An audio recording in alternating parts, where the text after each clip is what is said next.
Hello everyone, this new video talks about small breasts and the most common correlated positioning errors, how to correct them as far as CC projection is concerned. Breast size is important in sonology. Small breasts is very difficult to document, and the reasons are many. I have listed here. I would like to emphasize that we are talking about a breast with upper and lower quadrants of equal size. Otherwise, things get even more complicated. First of all, the base of attachment to the thorax, the footprint, is very wide usually. The breast is therefore firmly attached to the thorax and therefore difficult to move away from it. 2. They are usually not very mobile to the touch, with the skin envelope that can be thick and, because of that, resistant to stretching. 3. They are scarcely compressible, especially in CCs, due to the superior and inferior thickness that can be very important compared with the anterior-posterior volume that is sometimes almost non-existent. 4. The small breast is usually dense and so more painful on compression. Besides, if the thorax is slender, the pain extends to the uncomfortable contact of the ribs on the detector, all of which makes it difficult to show the deep planes and to meet the condition of the nipple in profile. You can see the base of attachment in green in the drawing pictures here. The volume is indicated in yellow, especially for geographers. Interesting are the anterior, posterior, and medial lateral dimensions. The skin envelope is in pink. These are the anatomical parameters to be assessed according to my school of positioning. The most common mistake in the CC projection of the small breast is the loss of the deep planes. That is to say, the pectoralis muscle, which we know is not always documentable, and the retromammary space, which can be the site of lesions referred to by Professor Tabar as the no man's land. Indeed, let us remember that the pectoralis muscle is not important in itself, but because it represents the posterior wall of the retromammary space. Another common mistake is the exaggerated lowering of the ipsilateral shoulder.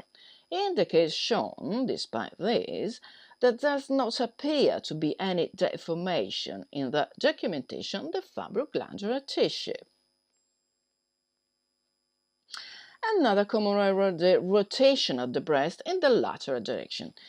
Since the nipple points toward the missing tissue, lateral tissue will be missing, demonstrated here inside the red dotted line. The second acquisition geometry parameter, which we will discuss shortly, was not respected.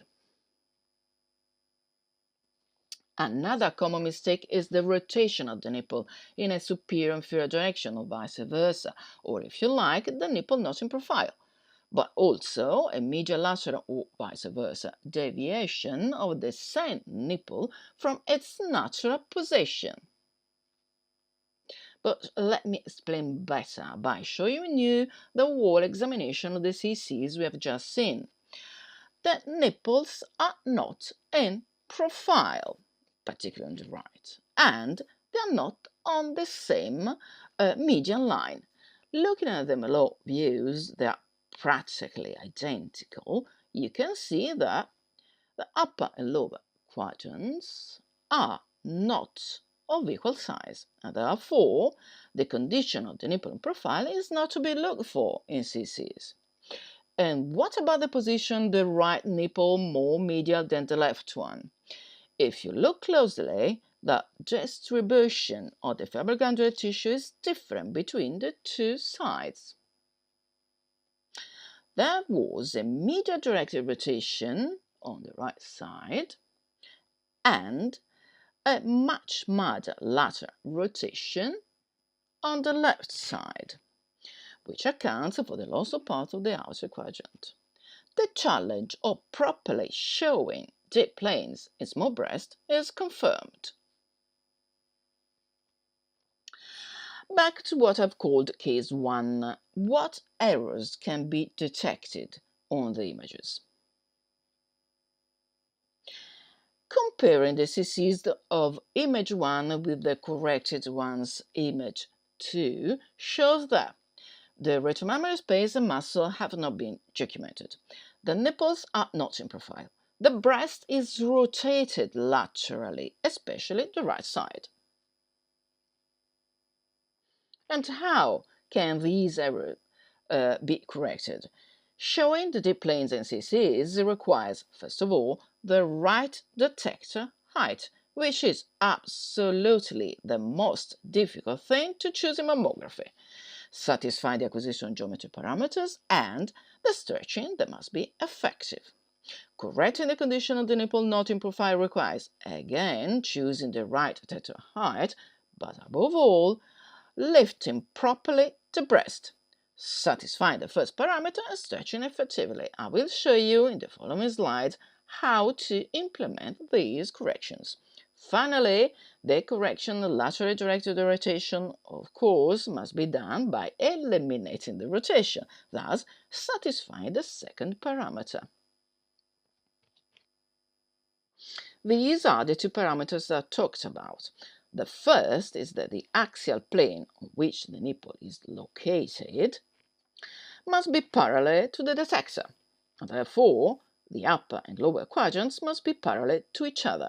The second, the chest wall, must be perpendicular to the axial medial plane, but above all, to the medial sagittal plane. Let's get concrete. How to choose the right height of the detector? Well, lift the breast so that the axial plane is parallel to the detector in satisfaction of the first parameter. The fifth finger must be in the AMF, well in depth, as indicated in Professor Stabal's school. You hold your hand flat, as you see in the drawing, and bring the detector to touch your hand. We lift the breast again and bring it very well forward until we have our first finger resting on the detector. Let me show you this example. To hide a detector, during the compression this will happen, the nipple will point upwards and therefore will not be in profile. In addition, the deep upper tissue will be lost. In this regard, I would like to add how important stretching is. You have to use adequate force, or otherwise upper deep tissue will be lost in this kind of breast. Sometimes the detector is too low, but the loss of deep inferior tissue usually is linked more to the incorrect lifting of the breast than to the detector. That's usually, anyway, too high. What happens in addition to the deep inferior tissue cut off is that the nipple points towards the detector, so will not be in profile. In our specific case number 1, this is exactly what happened. Furthermore, the breast is rotated laterally. The sagittal plane is not perpendicular to the documented chest wall, with loss of deep lateral tissue, as you can see. What do I mean by effective stretching? Using the radiographer hand to stretch the tissue using a right amount of force in a posterior-anterior direction in a neutral manner, not imparting any other direction. As can be seen in this example on the same patient in image 2, the extension of the tissue shown is more important and the tissue itself appears better distributed and therefore more readable. I'll show you this other case. Again, a very small breast with a very large base of attachment. Again, the lower deep tissue have been lost. The detector is too high. In addition, the axial plane is rotated laterally, as you can see.